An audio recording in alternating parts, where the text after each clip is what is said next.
रामकृष्ण हरी. तर बघा आता हेच गहू आहे आपला. तर ती निमा झालाय पातळ आणि निमा झालाय दाट. म्हणजे दाट नाही.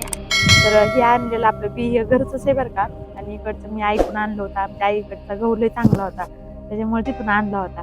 तर ती जास्त उगवलाच नाही कसं काही की.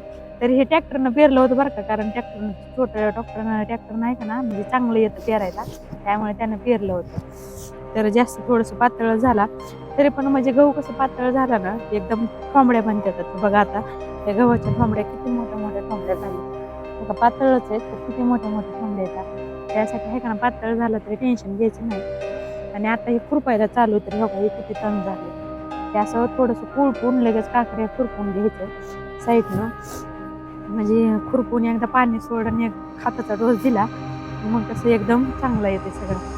तर सावली होती चिंचाची, तिथं आता उन्हात चाललो खुरपायला आता, त्याच्यामुळं खुरपून घ्यायचं एकदा सगळं आणि मस्त छान पाणी सोडायचं.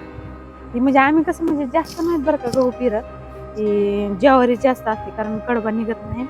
आणि गहू आहे का ना, म्हणजे आम्ही गेल्या वर्षी पेरला होता पिशवीतला, मला वाटते ते 900 काहीतरी होतं बघा, 924 का काहीतरी नाव होतं त्याचं, माहिती ते ना नावच कसं, जसं ज्वारीची माहिती तसं आम्ही जास्त गहू पेरतच नाही, त्याच्यामुळे आहे का ना माहितीच नसते आम्हाला ह्याचं. तर असा गहू आहे बघा ही. तर किती एक एवढ्यात आहे का ना, एक 15 किलो गहू पेरलाय बघा एवढं. पण नाही का ना हे एवढं तिकडे पूर्ण 15 किलो भरलं त्याच्यामध्ये. मी ऐकून आणलं होतं 10 किलो आणि इकडे पुन्हा 5 किलो पेरलं होतं. तर हे आता हे आमच्या इकडची ज्वारी आणि इकडं गहू आणि पुन्हा तिकडे निम्या ह्याच्यात कांदे लावले. तर कांद्यांचे लावून सगळे घेतले ते एकदा आणि निम राहिलेलं एवढं गहू पेरलं होतं. बघा हे कसं झालं ते गव्हाचं. या म्हणजे जेवण करायचं दुपारचं. तर आपला गहू खुरपायला चालू आहे. तर पोटाला भूक लागली, त्याला म्हणलं जेवण करावं दुपारचं. त्यासाठी दुपारच्या जेवणात बघा कांद्याची पात आहे आणि भाकरी ज्वारीची, पुन्हा ठेसा पण आहे बरं का, जास्त तिखट नाही बरं का, हिरव्या मिरचीचा ठेसा बनवलेला. आणि वर चिंचाची सावली, असं चिंचाचं झाड मोठं ना, असं चिंचा लागल्यात पण काय गोळ